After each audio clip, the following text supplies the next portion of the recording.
So there's another message that's coming through that I think is really important. I hope that the microphone is working. So this message is about the timing of things, and there's going to be other videos on this, but this is about the timing of learning certain things. So when I channel things, I oftentimes forget what it is that I said, so I have to listen back, and it's not, I hope it's not a narcissistic thing. It's literally just I can't remember what I said, and I want to know what came through because it's channeled from somewhere else. I don't know. Anyways, and when I was listening back to the last one, I thought it was really interesting. Oh, that's my kitty cat. Where is she? Hi. Yeah, this is Princess Pearl the Benevolent. Hi, cutie. Hi. Oh, purring so much. She's like my best bud. Oh my gosh, she's purring so much. Anyways, so I'm gonna like be able to get her in the shot here. Her eyes. I don't know if you can hear her purring. Maybe I can scooch over so she can be in the shot. Turn down the light. Sorry. So it doesn't hurt her eyes so much. Oh, she's gonna look like a little. You're so cute, like a gremlin. Anyways, okay. So, what I want to talk about is the timing of when we learn things. So, something that was coming through when I'm listening to this other channeled message was a thought from, I guess, my ego. There was an insecure moment, and I'm like by myself in my home. There's no reason to feel insecure, but what came up was these things seem so obvious. How could I be the age that I am with the training that I have and having worked with a bunch of people and in self-development and therapy and coaching and all that sort of stuff? How is it that certain things have taken me this long to learn? And it was this moment of like, it lands when it lands.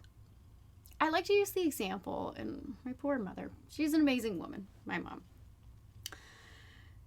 I had a tough time in grade school. I was bullied a lot. It was really hard, and it was probably even more difficult for a mother to see their child in emotional pain. And my mother gave me some really good advice. She's a very wise person. She gave me lots of sage advice, even as I got older and now in my adulthood too. She's a smart woman and she's wise. She'll give me great advice.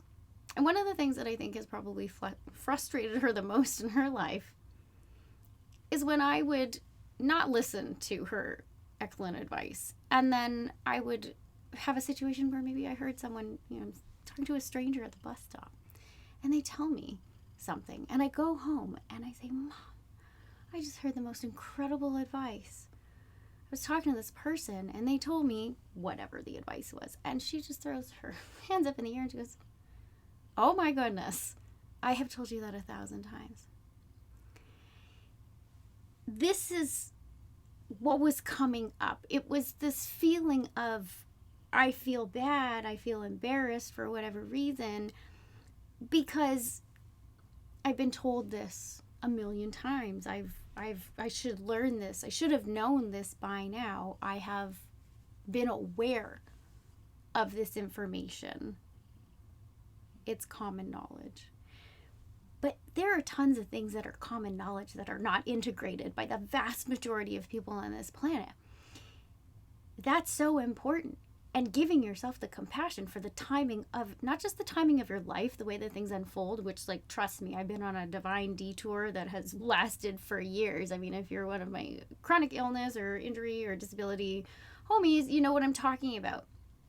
And we all get derailed at a certain point. We are never on the schedule that we set out for ourselves in the earlier years of life when we were setting goals. So I just realized that I kind of look like Cindy Lou Who from The Grinch, the hairdo that's going on right now. Anyways, it's a great look. But we can do this thing where we're so hard on ourselves for the timing of our life in terms of what unfolds, the markers of adulthood and achievement and what we think we're supposed to have done by certain points in time. And like, I'm sorry, I fell off that horse years ago, decades ago. So I just kind of have to accept that fact. And it's tough sometimes, but the more you surrender, the happier you are, honestly. And then this feeling of, well, I should have learned this by now. And it's there's a difference between knowledge and wisdom. Many of us don't ever integrate some of the knowledge, the things that we learn, into wisdom, because wisdom comes through action. The integration comes through employing the things that we've learned. There's no point in feeling bad about it. There's no point in feeling embarrassed about it. And in sharing these things, it's exciting for me and I want to share them. And I'll share them with people who are meant to hear them from me. But there is a possibility that there are going to be people in my life who know me already who are just like, well, how did you not know that already? And the thing is, when you are shifting and growing and changing, there are certain people who won't get it. They either won't get what you are becoming, what you're learning, because they just can't comprehend it themselves. They're not there yet.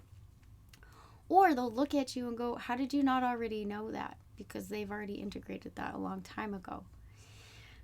You might lose people along the way, but those relationships have served their purpose. So we honor them and we let things fall away. It's tough. It can be very painful, but also it's that surrender piece of understanding that what's meant to be will be, what is meant to fall away will fall away. I don't know if I have an answer about how to make that an easier process. That's probably a different video. But I do think it's important to understand that if someone's judging you for the timing of your life, that person is not for you at all or anymore. They're just not for you.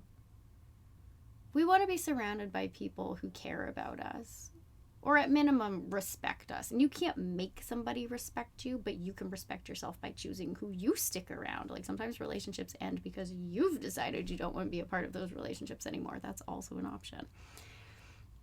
But the timing of your learning and the timing of your integration will be different from anybody else.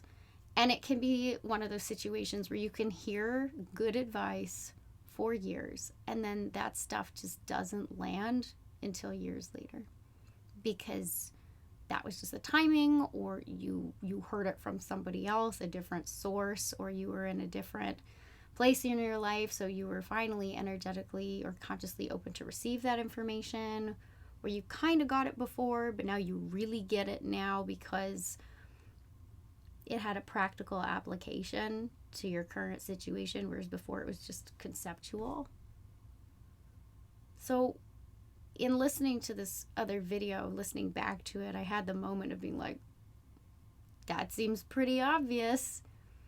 And then I was being hard on myself. I'm like, how did you not, like, why are you telling people this now? People already know that.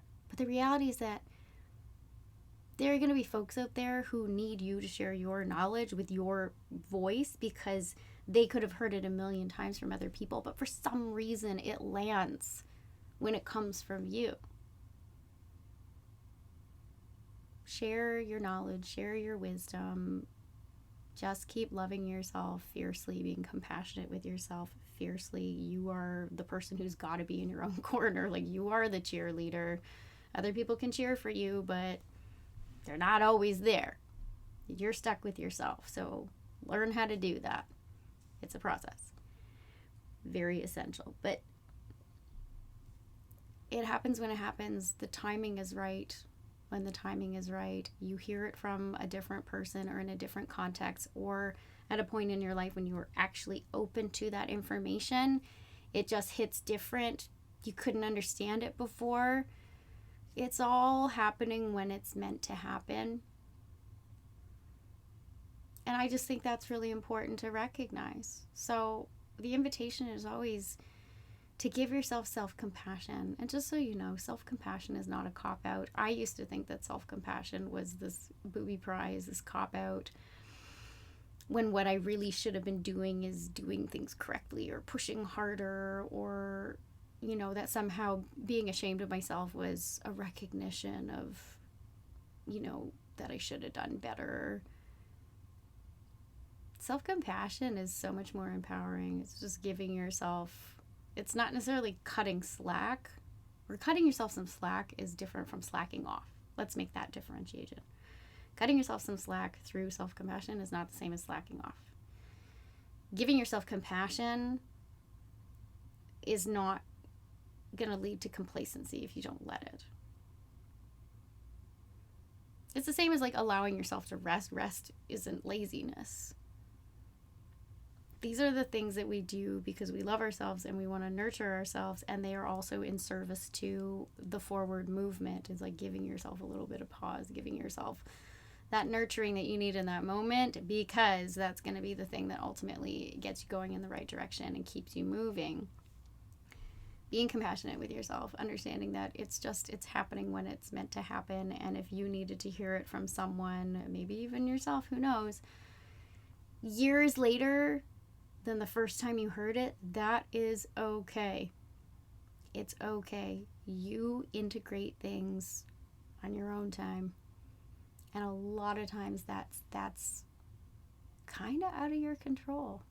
We can try. We want to take an interest. We want to try to integrate things and understand things because we're curious about self-development and self-realization. If you're one of those, if you're like me, if you're like one of those people. But if you're here, you're probably one of those people.